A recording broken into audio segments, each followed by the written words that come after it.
Good morning. It's Tuesday, May 18th. The Big Bash is away on vacation. I'm Myrna Brown, and we're broadcasting from Sioux Center, Iowa, where the World Journalism Institute is taking place. To learn more about WJI, go to wji.world.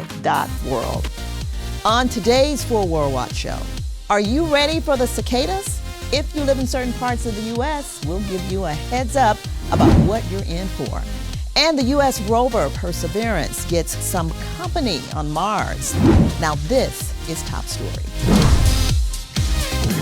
Over the weekend and into Monday, more rocket attacks from Gaza, now totaling nearly 3,000, with retaliation and defensive airstrikes from Israel. You're watching rockets being fired into Israel and Israel's Iron Dome defense system intercepting some in midair. An Israeli airstrike destroying this building in Gaza City.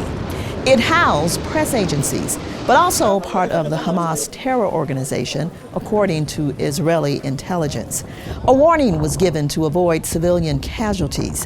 Israel said airstrikes on Monday destroyed 9 miles of terrorist tunnels and homes of 9 Hamas commanders. While the Israeli army aims for and hits military targets, Hamas aims at civilians and hides behind them.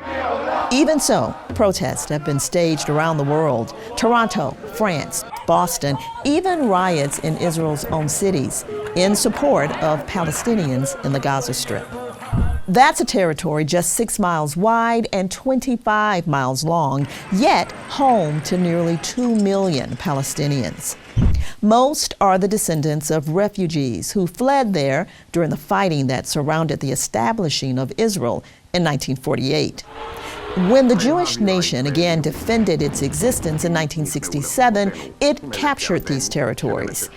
The 1980s saw outbreaks of protests and riots and the birth of an anti-Israeli Islamic terrorist organization called Hamas. Israel removed its troops from the Gaza Strip in 2005, and Hamas soon seized control. Hamas's preoccupation with preparing attacks on Israel, its brutal oppression, its mismanagement, and Israeli sanctions, they've all resulted in poverty and a devastated economy.